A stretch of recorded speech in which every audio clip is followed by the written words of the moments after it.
శుక్లాంబరధరం విష్ణుం దశవర్ణం చతుర్భుజం ప్రసన్నవదనం ధ్యాయే సర్వవిఘ్నోపశాంతయే. హాయ్ ఫ్రెండ్స్, మనం రామాయణంలో ఉన్నటువంటి శ్లోకాలన్నిటిని మనం తెలుసుకున్నామండి. ఇప్పుడు దానికి వచనం చదివి వినిపిస్తాను, వినండి. స్కంద పురాణాంతర్గత శ్రీమద్ రామాయణ మాహాత్మ్యం ప్రథమోధ్యాయ.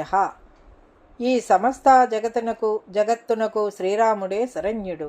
ఇహపర లాభములకు మనకు రాముడే గతి. శ్రీరాముని స్మరణ వల్లనే కలిదోషములన్నీ నశించును. సమస్త కార్యములను సిద్ధించుటకై ఆయనకు నమస్కరించును. భయంకరమైన కారసర్పము శ్రీరామునకు భీతులును. సమస్త జగత్తు శ్రీరాముని ఆధీనముననే యుండును. శ్రీరాముని యందే నాలో అచంచలమైన భక్తి కుదురుకొని ఉండుగాక. ఓ రామా, నీవే నాకు దిక్కు. శ్రీరామచంద్రుడు చిత్రకూట నివాసి, సీతాదేవి యొక్క ఆనందమునకు నెలవైనవాడు, భక్తులకు అభయమిచ్చువాడు, పరమానంద స్వరూపుడు. అట్టి ప్రభువునకు ప్రణమిల్లెదను. లోక సాధకులైన, సృష్టి స్థితి లయ కారకులైన బ్రహ్మ విష్ణు మహేశ్వరులు త్రిమూర్తులు శ్రీరాముని యొక్క అంశలే. పరమ పవిత్రుడు, సచితానంద స్వరూపుడు, ఆదిదేవుడు అయిన శ్రీరాముని నేను సర్వదా భజింతును. ఋషులు సూతునితో ఇట్లు పలికిరి: ఓ పూజ్యుడా, నీవు గొప్ప విద్వాంసుడువు. మేము అడిగిన విషయములను అన్నిటినీ చక్కగా విశదపరిచితివి. సంసార బంధములలో చిక్కుకునిన వారికి దుఃఖములు అనంతములు. ఈ సంసార బంధముల నుండి విముక్తి కలిగించువారెవరు? వైదిక ధర్మములన్నీయును కలియుగమున నిరాదరణమునకు గురియగునని నీవు తెలిపియుంటివి. అధర్మ మార్గములను అనుసరించడి వారికి సంభవించు తీవ్ర వేదనలను గూర్చి నీవు పూర్తిగా తేటతెల్లము గావించితివి. ఘోరమైన కలియుగము ప్రారంభమైనంతనే వైదిక ధర్మములు లుప్తములగును, నాస్తికత్వం పెచ్చు పెరుగును అని పెద్దలందరూ పేర్కొని ఉండిరి. కలియుగమునందలి జనులు కామాతూరులు, పొట్టివారు, లోభులు అయి ఉందురు. వారు ధర్మమును అట్లే భగవంతును కూడా ఆశ్రయింపక తమలో తాము ఒకరిపైనొకరు ఆధారపడి ఉందురు. కలియుగమున అందరును అల్పాయుష్కులను, అధిక సంతానము గలవారును అవుదురు. స్త్రీలు తమ శరీర సౌందర్య పోషణలకై ప్రాధాన్యమిత్తురు.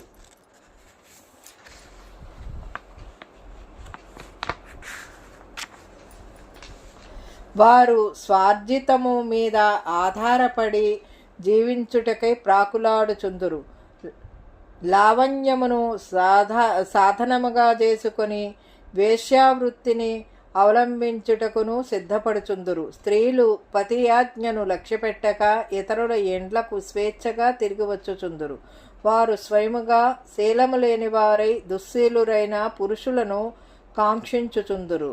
కొందరు కులసతులు కూడా పరపురుషుల సమక్షమున అసంబద్ధములైన పరుష వచనములను పలుకుచుందురు, అసత్యములాడుచుందురు. వారి వస్త్రధారణాదులు సంస్కారరహితముగా నుండును. కలియుగమున వనితలు తరచుగా వ్యర్థ సంభాషణలు చేయుచుందురు. భిక్షా జీవనులైన సన్యాసులు కూడా బంధుమిత్రుల సంబంధములలో చిక్కుకొని యుందురు. వారు సుఖ జీవనమునకై శిష్యుల అనుగ్రహమును పొందుటకు ప్రాకులాడుచుందురు. ద్విజులు నాస్తికులతో కూడి తిరుగుచు అదే పనిగా నాస్తిక వాదములను చేయుచుందురు. అది కలియుగ లక్షణ విజృంభణకు సంకేతము. శ్రేష్టమైన బ్రాహ్మణ కుటుంబములలో పుట్టినవారు సైతము శిఖ యజ్ఞోపవీతములను పరిత్యజించుచుందురు. ఓ ప్రతిభాశాలి సూత, రాక్షసులు కలియుగమున బ్రాహ్మణ కుటుంబములలో జన్మించుచుందురు. వారు ఆ స్థితి నుండి రాక్షస లక్షణముల నుండి ఎట్లు విముక్తులగుదురు? భగవంతుని సేవించు విధానములయందు మత సంప్రదాయముల విషయమున జనులు పరస్పరము విరోధములను కలిగియుందురు. ద్విజులు స్నాన సంధ్యాది అనుష్ఠానములను ఉల్లంఘించుచుందురు. దైవ సేవలను మానివేయుదురు. కలియుగమున బ్రాహ్మణులు కంచుకములను, చొక్కాలు, మున్నగువానిని, తలపాగలను టోపీలు మొదలగు వానిని ధరింతురు. ఓ బ్రహ్మజ్ఞాని, ఘోరమైన ఈ కలియుగమునందు పాపాత్ములకును మనశ్శుద్ధి లేని వారికి నిష్కృతి విముక్తి ఎట్లు లభించును? ద్విజులు శూద్రులు ఇచ్చిన జలములను త్రాగుదురు. వారు వండిన అన్నమును వారితో కూడి భుజింతురు. అట్లు శూద్రుల సాంగత్యముతో ఆహార వ్యవహారములు నడిపెడివారు పవిత్రులకు మార్గమేమి? ఓ దయానిధి, సర్వజ్ఞ, సూత, దేవేశ్వరుడు, దేవదేవుడు, జగన్నాథుడు అయిన శ్రీరాముని సంతృప్తిపరచు ఉపాయమును తెలుపుము. మహానుభావ, ఓ సూత, ఈ విషయములను అన్నిటినీ తేటతెల్లముగా వింపుము. నీ వచనామృతము ఎవరికి తృప్తిని గూర్చదు, ఎల్లరకును తప్పక తృప్తిని కలిగించును. సూతుడు ఇట్లనెను, ఓ ఋషీశ్వరులారా, మీరు కోరిన ఈ విషయములను అన్నిటినీ పూర్వము మహాత్ముడైన నారద మహర్షి సనత్కుమారునకు తెలిపియుండెను. వాటిని మీకు ఇప్పుడు వివరించెదను, సావధానముగా వినుడు. శ్రీమద్ రామాయణము ఒక మహాకావ్యము. అది సర్వ వేదముల సారము. మహాపాపములను సైతము అది రూపుమాపును, దుష్టగ్రహ బాధలను తొలగించును. రామచంద్రుని గుణగణములను కీర్తించునట్టి ఈ కావ్యము దుస్వప్నములను తొలగించును, దుఃఖములను అంతరింపజేయును. ఇది ఐహిక సుఖములైన భోగభాగ్యములనే గాక మోక్షఫలములను కూడా ప్రాప్తింపజేయును, సకల శుభములను సిద్ధింపచేయును. ఇది ప్రశంసావహమైనది. ఓ మునులారా, ఇది ధర్మార్థ కామ మోక్షములనడి చతుర్విధ పురుషార్థ మహాఫలములను ప్రసాదించునట్టి పెన్నిది. సాటిలేని ఈ కావ్యము పుణ్య ఫలములను వసంగును. మీరు ఈ విషయములను ఏకాగ్రచిత్తులై వినుడు. గోహత్యాది మహాపాతకములను చేసినవారు గాని, అట్టి మహాత్ములతో సాంగత్యము చేసిన వారు గాని ఋషిప్రోక్తమైన ఈ కావ్యమును వినినచో పవిత్రులగుదురు. రామాయణ విషయమున భక్తి శ్రద్ధలు గలవారు సమస్తములైన శాస్త్రార్థములయందు ఆరితేరుదురు. వారి వలన లోకమునకు మేలు కలుగుచుండును. ఈ విధముగా వారు కృతార్థులగుదురు. ఓ ద్విజోత్తములారా, శ్రీమద్ రామాయణము ధర్మార్థ కామ మోక్ష ఫల ప్రాప్తికి సాధనము. ఇందలి వృత్తాంతము పవిత్రమైనది.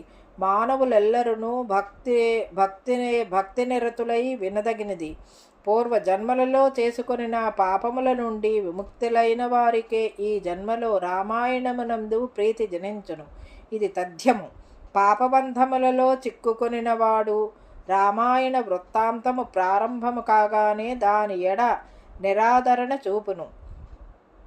నిమ్న శ్రేణికి చెందిన ఇతర గాథలను వినుటలో అసక్తుడగును.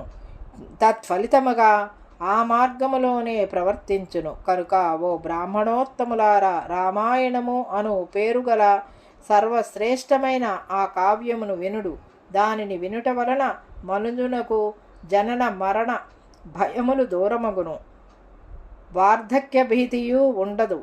అతడు పాపరహితుడై ముక్తిని పొందును.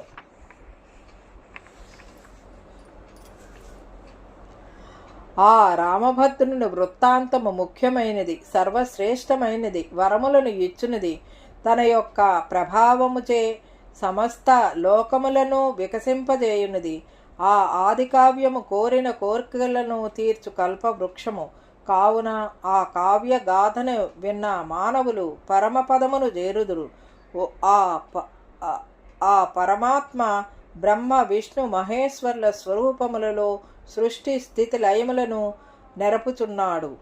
సర్వశ్రేష్ఠుడును పరాత్పరుడును అయిన ఆ ఆదిదేవుని మనసును నిలుపుకొనిన మానవుడు ముక్తిని బడయును. ఆ పరమాత్మ కార్యకారణములకు అతీతుడు.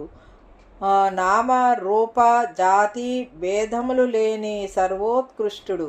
వేదశాస్త్రముల ద్వారా ఎరుగదగినవాడు. స్వయం ప్రకాశుడు.